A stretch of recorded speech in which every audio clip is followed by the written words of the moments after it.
Ati yaa kan badii dalagee sheenaan itti jirtu, ati yaa kan badii dalagee toobaa barbaadu, ati yaa kan badii dalagee nama si tawbachiisu barbaaddu, siifii rabbii kee namni wal sin qunnamsiisu, hanga feete badiin tee guddattus, hangam turtee yeroo sitti fudhattus, hanga duuti sittin dhufiniin, ati gama isaa deebinaan rabbiin kee si qeebala, siif araarama, rahmata siif godha.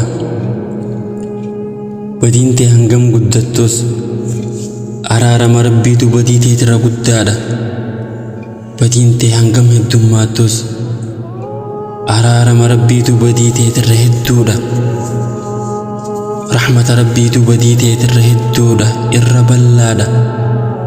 Abdiin muratin rahmata rabbiitirraa, abdiin muratin rahmata rabbiitu badii teetirra guddaadha. Abdiin muratin rahmata rabbiitu badii teetirra ballaadha. Gama rabbii keetii deebi'i, isaa siif araaramu garta. Gama rabbii keetii deebi'i, isaa rahmata siif godhu garta. Gama rabbii keetii deebi'i, isaa tawbaa siif deebi'uu garta. Hanga feete badii qabaattus rabbiin kee si yaama. Owwaatuuf ammoo yeroo dheertuu hanga duuti sitti dhuftutti qabda. Yaamicha rabbii hin didin, somaafi faayidaa qabaa owwaadhu. Tawbadhu, walaan tawbaa banaadha.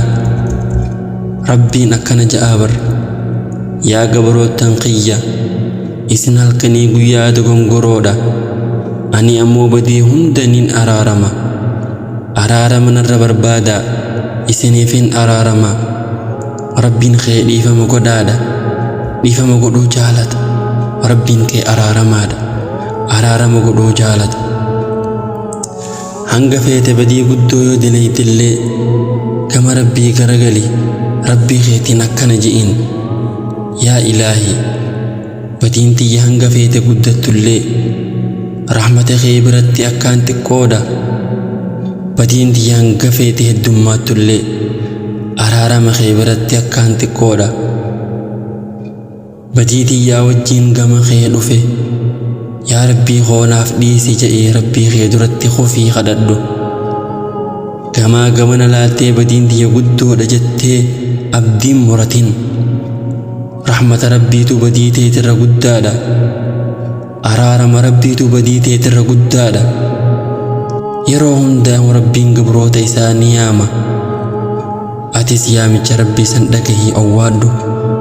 Tawbaa gama rabbii keetii deebi'i, badii dalayteefis sheenawi.